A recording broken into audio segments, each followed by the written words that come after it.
Thank you for coming. I'm Karen Bordelot, the president of the New England First Amendment Coalition, and I want to welcome you to this, the 10th annual NEFAC Awards Luncheon. But before I begin, let me see, is this too loud? Am I too loud? My kids tell me I'm too loud. Before we begin, I am told that there are some student journalists in the audience. And so let's hear from Boston University. Where are the Terriers? Oh yeah, okay, I'm liking it. How about Northeastern University Huskies, where are you? Oh, come on, that's my alma mater. How about the Huskies from UConn? Yeah, okay, Emerson College Lions. Oh, whoa, good for you. Central Connecticut State University Blue Devils. All right, and University of New Hampshire Wildcats. Woo. And did I leave anybody out? Did I leave out the, is Roger Williams here? Yes, okay, Roger Williams. And then the last group of students, these students are going to get an award later on. How about those feisty Providence students who know the importance of a civics education? Yes!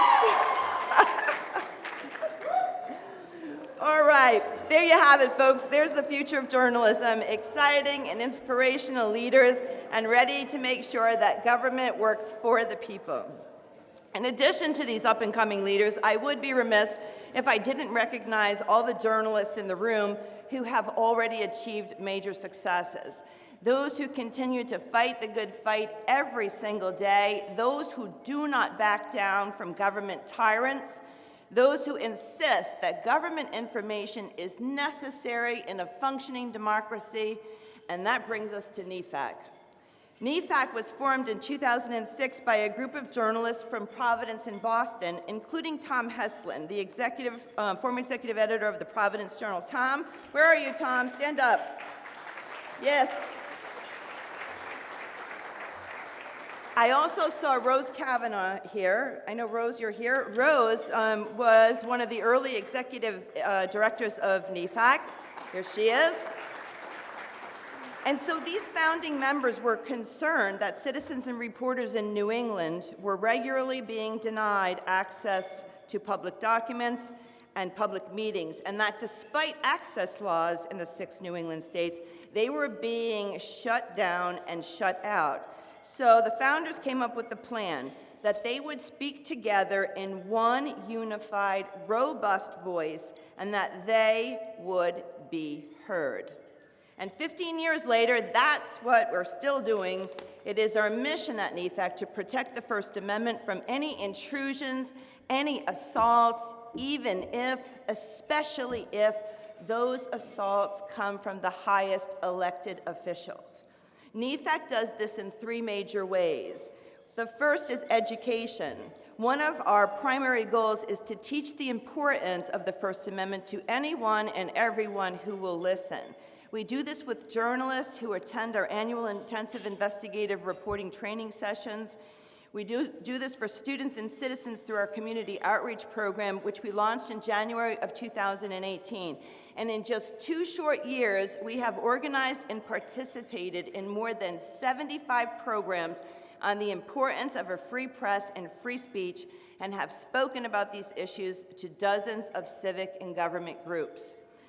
The second way we do this is advocacy. Our second goal is to speak out on behalf of reporters and citizens who have unfairly and often illegally been denied access to government documents, whether on the local, state, or federal level. We also provide guidance to government agencies to help them develop fair and transparent access policies.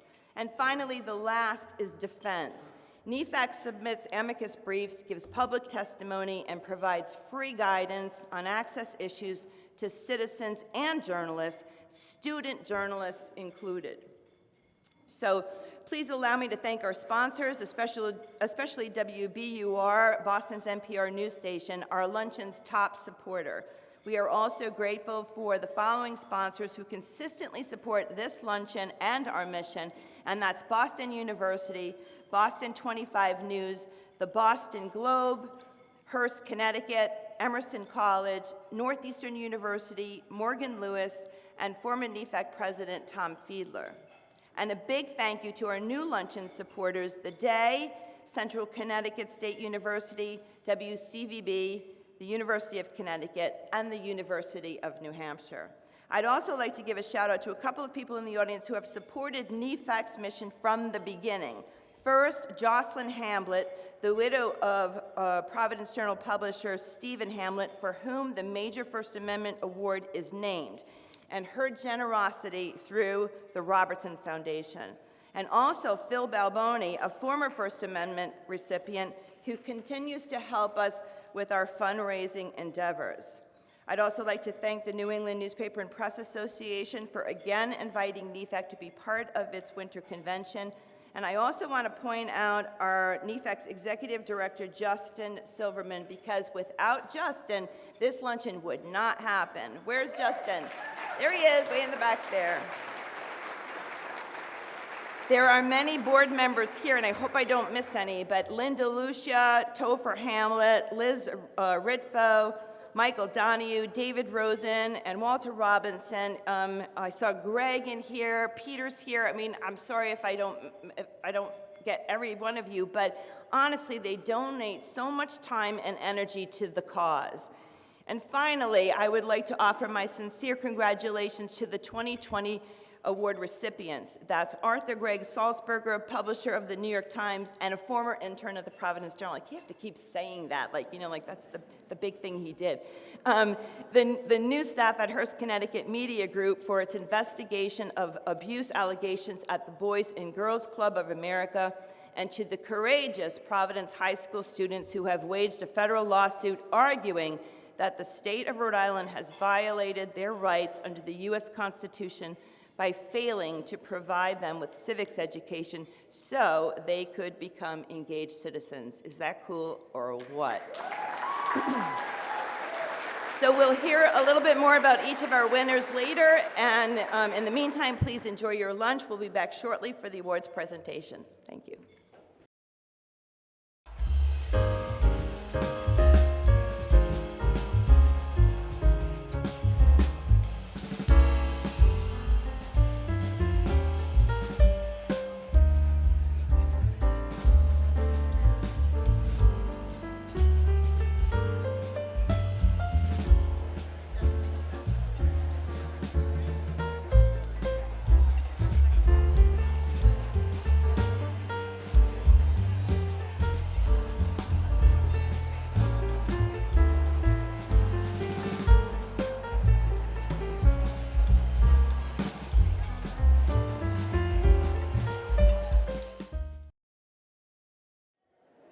My name is Ed Fitzpatrick. I cover the great state of Rhode Island for the Boston Globe. And I'm here to tell you about the Antonia Orfield Citizenship Award. It's given to New Englanders who have fought for information crucial to the public's understanding of its community and what its government is doing or not doing on its behalf. This year's award goes to a group of students from Providence, Rhode Island, who have been fighting for civics education in public schools. These students filed a federal lawsuit called Cook versus Raimondo in November 2018 against Rhode Island state officials, including the governor, legislative leaders, and the education commissioner, arguing that the state is failing to provide the civics education they need to be engaged citizens. Legal arguments began last December. They argued that this lack of education violates their rights under the United States Constitution. It deprives them of the knowledge necessary to function productively as civic participants and leaves them without the basic minimal skills necessary for the enjoyment of the rights of speech and of full participation in the political process. Rhode Island allows school districts to decide for themselves whether and how to teach civics, and the lawsuit says that leads to big discrepancies. Students in affluent towns often have access to rich curriculum and a range of extracurricular activities, like debate teams and field trips to the state legislature. That's a teachable moment, I can tell you. that are beyond the reach of poorer schools. The lawyers for the plaintiffs hope the case will have implications far beyond Rhode Island and potentially prompt the United States Supreme Court to reconsider its 45-year-old ruling that equal access to a quality education is not a constitutionally guaranteed right. The lead lawyer for the plaintiffs told the New York Times, "Our real hope for reinvigorating our democratic institutions comes with the young people and the next generation." So let's give a big round of applause for these members of the next generation from Providence, Rhode Island.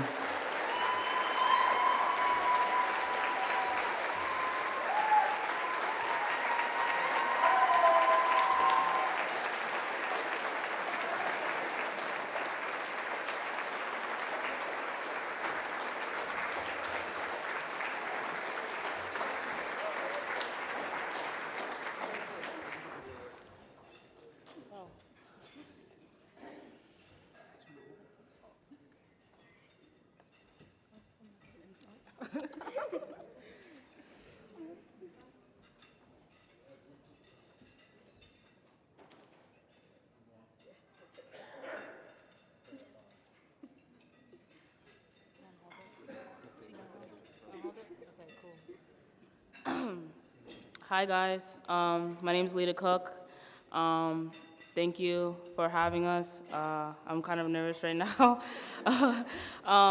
But I just want to say it's a really big honor for people to recognize our activism and to be recognized by the New England First Amendment Coalition, to just be recognized to see all the hard work we've done as far as in our community and in our schools to make positive change. And it feels good to finally, like, a bunch of people's getting to recognize us for it. And yeah, I'm just saying we're just really thankful and really excited to accept this award. So thank you.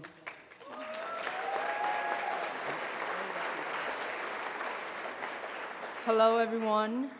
My name is Nancy Zong, and as a child of genocide survivors, I believe that it's my duty, it is my purpose to break the cycle of poverty within the Hmong community and amplify their unheard stories by fighting for an adequate education. That is why I'm doing this work. Thank you.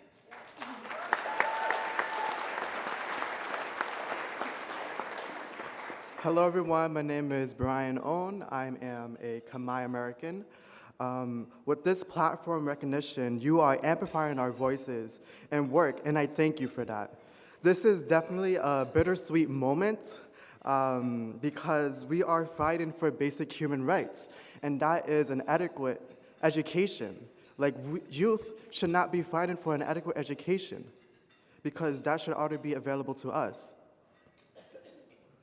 This is sweet because we're finally being recognized of the hard work that we have been doing for years, and our ancestors before us, and now. With this award, this is a precedent of what you are capable of, what are youth capable of. Youth are not just the future leaders of this community, of this world, because they are the present leaders of this world. Thank you.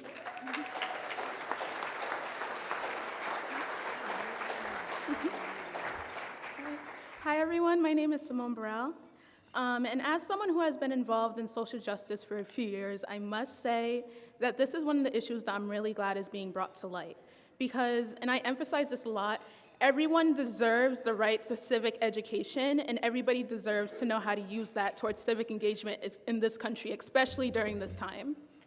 And with that being said, this is a lawsuit that won't only impact the way that Rhode Island schools are going to be ran in the future, but also one that schools nationwide can all look at and really evaluate to see what they can potentially bring towards their students and towards their youth. So once again, we would just really like to thank you all for this award, and we hope that you guys continue to support us with our work moving forward. Thank you.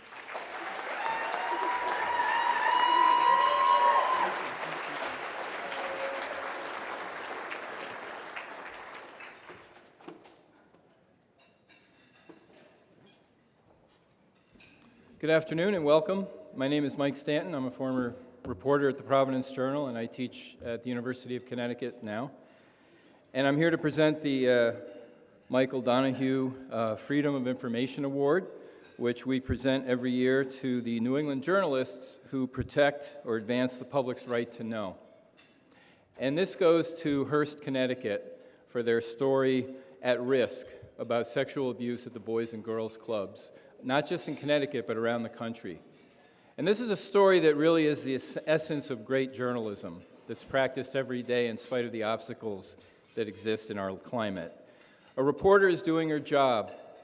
She covers a lawsuit against the Greenwich, Connecticut Girls and Boys Club, a lawsuit that claims that staffers there years ago abused and raped, many children, that people there covered it up, that they didn't do anything about it and allowed it to continue.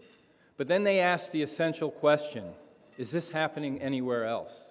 Is this happening at other boys and girls clubs, not just around Connecticut or New England, but across the country? And Robert Caro, the great journalist who wrote the Lyndon Johnson biographies, and before that, The Power Broker, said that time is truth. And the Hearst, Connecticut reporting staff, they took the time and they discovered the truth.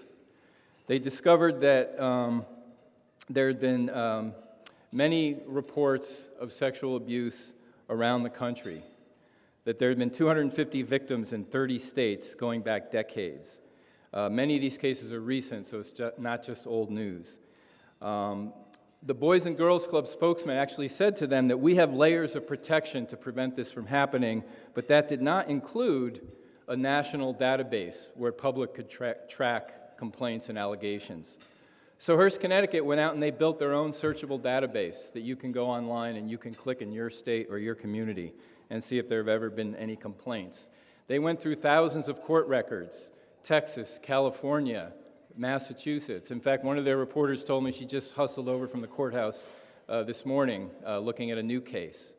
They found a priest who had been exposed in the Boston Globe church scandals who had a membership at a Boys and Girls Club and was encouraging students to go there. They found another person who was chastised for hugging and kissing an 11-year-old girl by superiors at a Boys and Girls Club in Florida, but nothing was done, and that worker was later convicted of raping this girl repeatedly. They also did the personal work of translating these data and statistics into the real human stories and the tragedy and the toll. They talked about coaches and youth counselors and teen directors who had ignored the warning signs and not done what they needed to do to protect children. And as a result, people are now focused on an institution that, unlike the Catholic Church and others, had not really been focused on before. And finally, one of the reporters on the story, Hannah Dellinger, I was really struck by a sidebar she wrote about going into a California courthouse to look up allegations of sexual abuse by a Boys and Girls Club employee. And it was the same courthouse that she, as a 15-year-old girl, had entered to testify against somebody at a school event who had assaulted her. And I just want to read you the words that she wrote at the end of her story. She said, what would you say to somebody who's been abused and is facing shame and denial? And she would say, I would tell her that none of it was her fault. I would assure her that it will be okay, that she will learn to survive. And I would tell her that one day she will make a difference for other survivors. And I congratulate Hearst, Connecticut, and invite you up here for making a difference. Thank you.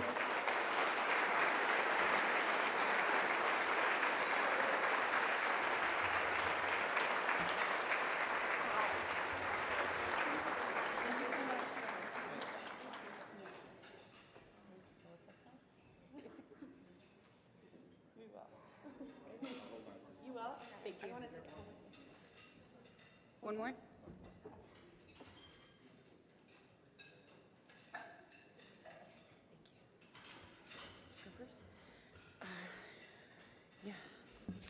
Hi, thank you guys so much for having us. I'm Hannah Dellinger. I worked on the story with Hearst, Connecticut. This is Lisa Yannick Litwiller, our editor over the project. I want to say that we're honored and grateful to get this award. There's a lot of great work happening everywhere, and it was really important for us to do the work of finding the information. It was expansive. The freedom of information laws and processes across the country vary greatly from state to state. And I think Hannah wants to talk about this a little bit, but Boys and Girls Club, they said the cases where somebody maybe was abused sexually, those were public, but there's a difference between public and accessibility, and I think Hannah wants to talk about that. Sure. So when we interviewed administrators with the national organization, their defense for not having a list of credibly accused child abusers was that, oh, these cases are already public record, people have already reported on them. But after spending 6 months with 7 journalists, thousands of dollars, all kinds of hours getting these records, they were not accessible.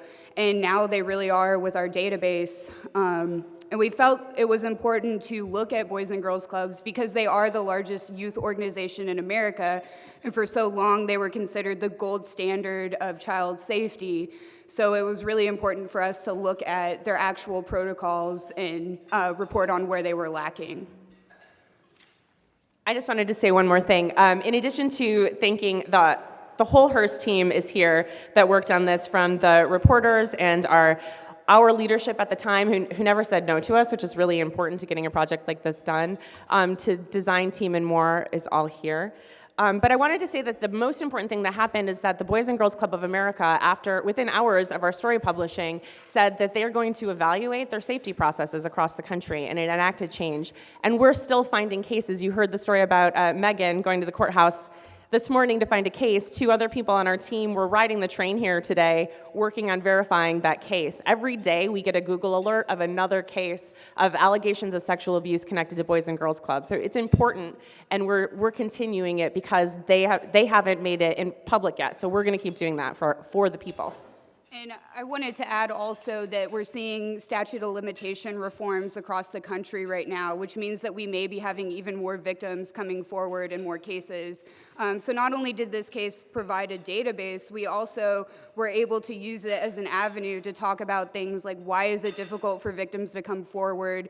What are the signs that people should look for? What are the gaps in background checking and stuff like that. So I think that this was a vehicle to really educate the public about child sex abuse, and we were very conscious of doing this in an ethical way and making sure that we told the survivors' stories from their point of view.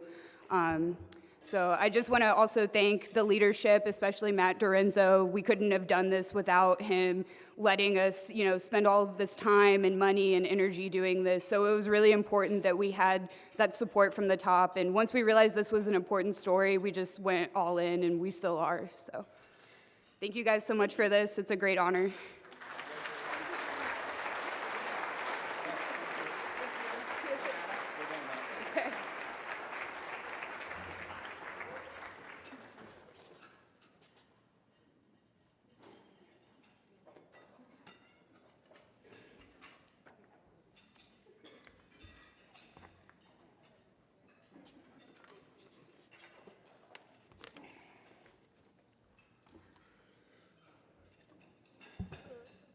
Good afternoon.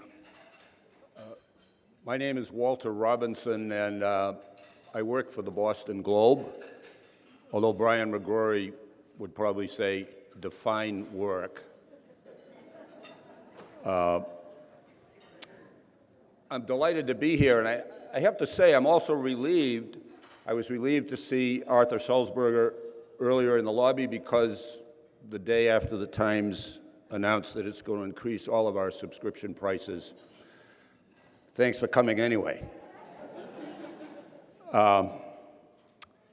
In 2011, our first luncheon, we gave our first Stephen Hamblett Award to a Timesman of another era, Anthony Lewis, for his forceful, articulate, and decades-long devotion to the First Amendment. Today, we bestow the same honor on Arthur Gregg Sulzberger, the publisher of the New York Times. And with damn good reason. The recipient of this award in 2012 said it was fitting that the Hamblett Award was named for a publisher. Here is what Marty Barron had to say. Quote, "Those of us in the newsroom need to understand, and at times need to be reminded, that the strength of a news organization lies ultimately with the publisher. And I'm not talking entirely or even primarily of resources, as important as that is, or as often as I bring it up, or even the overall financial performance, which is even more important. When I say strength of a news organization, I have in mind strength of character." Close quote. No major figure in American journalism has displayed that strength of character in the recent past more publicly and more forcefully than our recipient today. I speak of both his extraordinary stewardship of the most influential news organization in the world, at a time when its steadfast commitment to the truth has never been more essential, and of the eloquence with which he has spoken of the importance of the First Amendment. On this subject, he has even given a face-to-face tutorial to the 45th President of the United States. Arthur's roots, and I suspect his heart, are in newsrooms. Right out of Brown University, he was a reporter at the Projo, then at the Oregonian, and finally at the Times, where he was for a time the paper's bureau chief in Kansas City, which may make him the only Kansas City Chiefs fan in this room. Notwithstanding what Joseph Pulitzer famously said, "Every reporter a hope, every editor a disappointment," he then became an editor. But not just any editor. In the Times newsroom, Arthur became the driving force behind the initiative that charted the course for the Times' digital future. When he became publisher a little over 2 years ago, Arthur lugged some baggage with him to the executive floor. He brought along the DNA of a newsman, the insatiable curiosity of a reporter, a passion for journalism that matters, and a conviction that only a vigorous free press can remedy the ills of our democracy.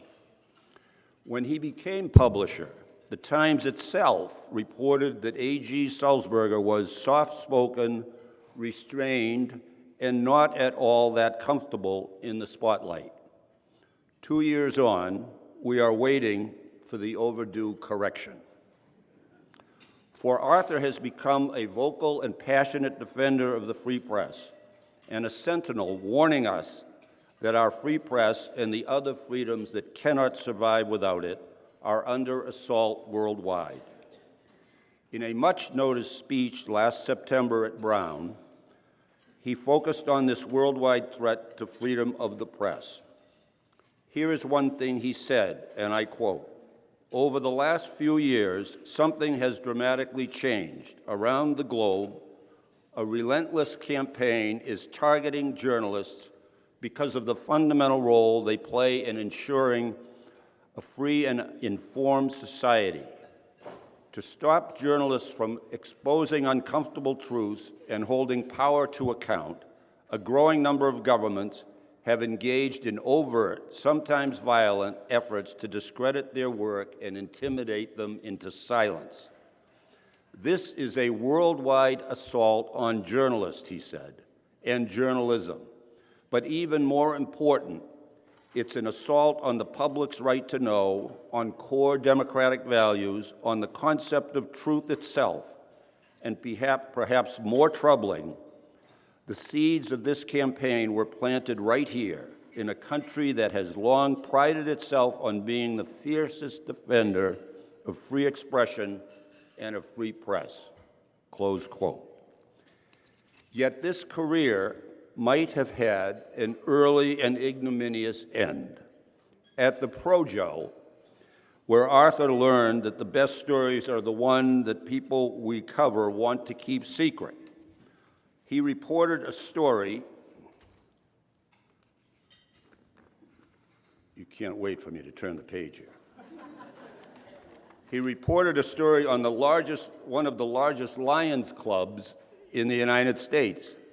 And when the Lions learned that he was going to report about their policy that excluded women from membership, the Lions roared so loudly that their former president sought to intimidate the Pro-Joe's young reporter. Here is what Arthur Sulzberger was told, quote, "If you publish that, your career in journalism is dead," close quote. Today, Arthur, we are most grateful at how wrong he was and how unflinching you were, even back then, in the face of threats and attempts at intimidation.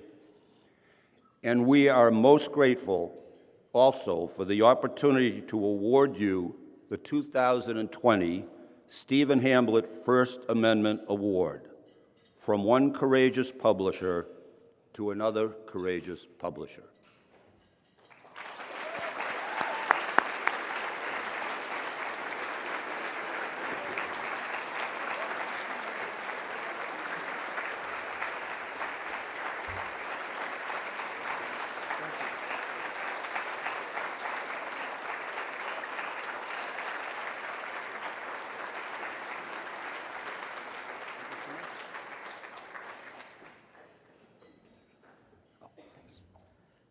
Well, thank you, Robbie, for that generous introduction.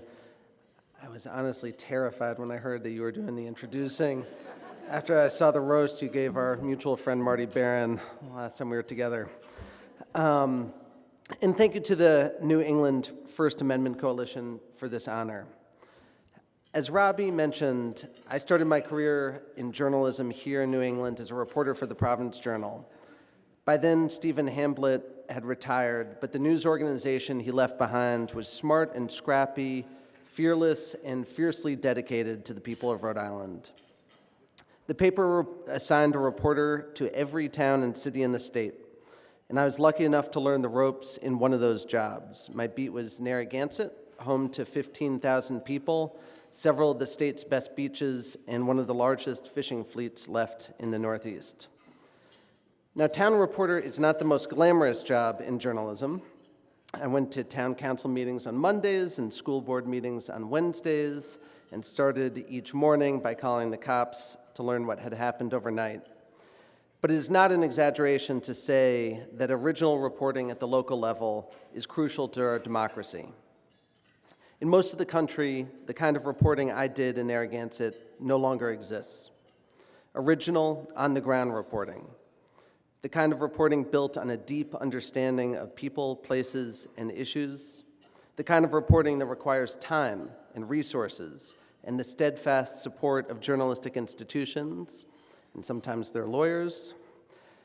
The kind of reporting that provides the common facts that binds communities together and the oversight to hold the community's leaders accountable. That kind of reporting is disappearing as the news industry continues its long and heartbreaking collapse. And you've all felt the impact of that collapse. You felt it inside newsrooms as friends and colleagues have lost jobs they loved. You felt it in your hands in ever-thinning papers. You felt it in your communities, which are steadily more disconnected and divided. We all know the two main factors behind this collapse, one connected to how publishers fund news and one connected to how people find it. The advertising-based business model that supported American newsrooms buckled, causing the rapid loss of more than 1/2 of journalism jobs in the country and leaving news organizations struggling to pay for original reporting in the public interest. Meanwhile, the tech platforms became the most powerful distributors of news and information in human history, straining the direct relationship between journalist and reader that is essential for maintaining trust and loyalty. As a result, readers are increasingly unsure of what news is and where it comes from. making it easier for bad actors to unleash a flood of misinformation that has corrupted the public understanding. And this is the moment in the speech where I'm supposed to pivot and say that things are looking up. The truth is they are getting worse. And that's because there is a third existential threat to journalism today, and far too few of us are talking about it. We're losing popular support for the free press in this country. Over the past few years, we've witnessed the most sustained attack on the legitimacy of journalism in our history. It's an attack with catchphrases plucked from the mouths of tyrants and dictators, fake news, enemies of the people, traitors. And a growing portion of the country believes these dangerous, misleading characterizations. Trust in independent news is evaporating and it's cleaving. A majority of Republicans now think that the news media is better described as the enemy of the people than as an important part of democracy. More than 80% would rather get their news directly from President Trump than from the media. And there is evidence that that skepticism of journalism is expanding across the political spectrum. A majority of Americans, regardless of party, do not trust the media to report fully, accurately, and fairly. And perhaps as a result, nearly a third of Americans believe that the government should be able to shut down news organizations.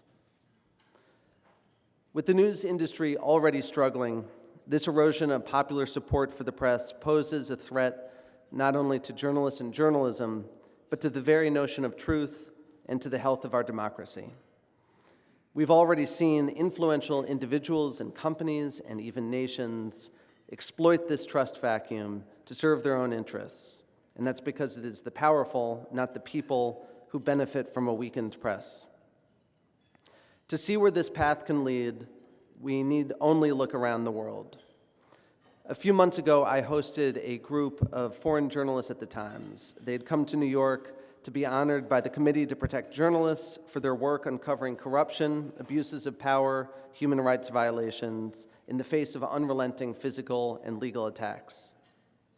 Their stories were inspiring, and they were also terrifying. One endured threats to her family's safety from police officers. Another was hauled to court 81 times in a single year.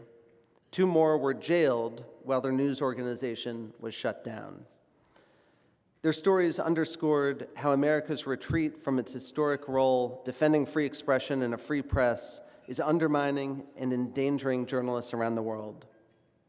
One of the reporters, a Brazilian reporter, Patricia Campos Melo, described how her country's president, Jair Bolsonaro, has deliberately copied President Trump's anti-press rhetoric and tactics. He routinely labels unflattering stories fake news. He uses Twitter to set online mobs on journalists. He canceled his government's newspaper subscriptions a week after President Trump announced plans to do the same.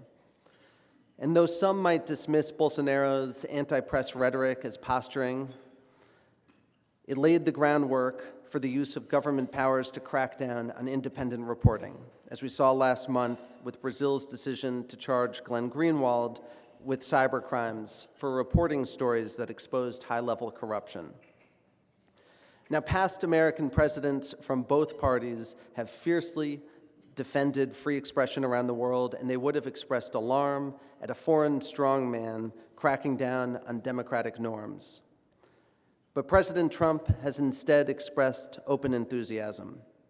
Last month, standing side by side with Bolsonaro outside the White House, Trump said, quote, "I'm very proud to hear the president use the term fake news." And I share those stories with you for 2 reasons. The first is to emphasize how lucky we are to live in a country with the First Amendment, which remains the world's greatest safety net for free expression and a free press. But the second is to emphasize that we cannot take this First Amendment safety net for granted. One of the lessons of the last few years is that our country's institutions and norms are more fragile than we may have assumed. And while law and precedent are valuable shields, public support for the principles of free expression and a free press is what gives them their enduring power. Look at Turkey or Hungary or India to see how quickly things can change when society stops fighting for its democratic institutions. So this is our task, all of us in this room. We must convince people that the free press is worth fighting for. It is not enough to airily talk about holding power to account. We can't just assert the importance of bearing witness. It is time to stop talking about the First Amendment as an abstraction. Instead, we have to make powerful, practical arguments rooted in the lives of people and their communities. And here's the start. The free press lets you know how your tax dollars are spent. The free press makes sure that your kid's health isn't jeopardized by contaminated water. The free press makes sure the hospital you visit isn't spreading antibiotic-resistant germs. The free press makes sure that your kid is safe at a Boys and Girls Club. The free press makes sure that the planes you fly in, the pharmacies you rely on, the banks that safeguard your savings are worthy of your trust. The free press shows how climate change may threaten your home and why, if the worst happens, your insurer may not be there to help. The free press ensures that you are protected by a justice system that jails the guilty and frees the innocent. The free press helps you make an informed decision about who to support for county clerk and who to support for president. In a country with a free press, a new and deadly virus is promptly acknowledged and addressed, not hidden by a government until it becomes an international pandemic. No democratic country with a free press has ever suffered from a famine. And I think we can all agree that the free press isn't perfect. We make mistakes, sometimes big ones, and when we do, we own up to them, and we strive to do better. But the imperfections of journalism make it no less essential. At a moment when support for the free press is fracturing along ideological lines, we must remind people why enshrining it in the First Amendment was one of the few areas of true consensus among the nation's founders, and why it remains so through our history. If you are a conservative, I would remind you that the free press protects against government corruption and overreach. It provides businesses and entrepreneurs with the reliable information that helps fuel economic growth and helps spread democracy around the world. If you're a liberal, I'd remind you that the free press provides the scrutiny that keeps corporate power in check, interrogates the true impact of American interventions abroad, and makes sure that everyone, especially the little guy, has a voice. A detailed, compelling accounting of the value of a free press is an essential message to share, but we've been delinquent messengers, taking far too long to even recognize that the message needs to be delivered. And of course, as we make the popular case for the First Amendment, we have to keep fighting to fortify the legal framework. Across Democratic and Republican administrations, legal efforts have attempted to weaken safeguards for journalists and their sources. Activists, many politically motivated, are increasingly seeking to punish outlets for publishing unflattering information. These trends threaten decades of hard-won legal precedent, so we need to keep filing FOIA requests, battling libel lawsuits, pushing for whistleblower protections, and doing all we can to protect the public's right to know. Thanks to the efforts of journalists, news organizations, legal leaders, and groups like the New England First Amendment Coalition, this country still does more to protect speech and the press than any in the world.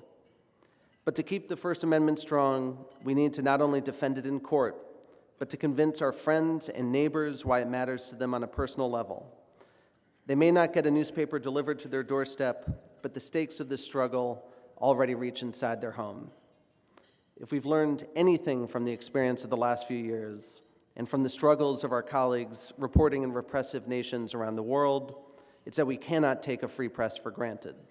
And nothing is more perilous to a free society than when a public loses its reliable sources of information. So thank you all for fighting for open government and transparency here in New England, and for your tireless work to safeguard the freedoms of the First Amendment.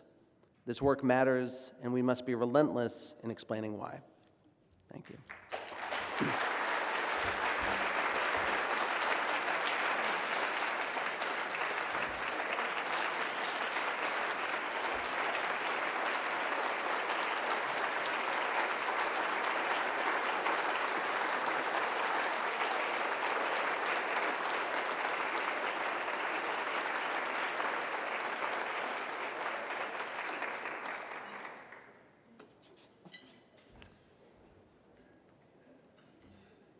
So this is wrapping up our 10th annual awards banquet, and congratulations again to all the award recipients, and thank you all in this room for the work that you do on behalf of the First Amendment.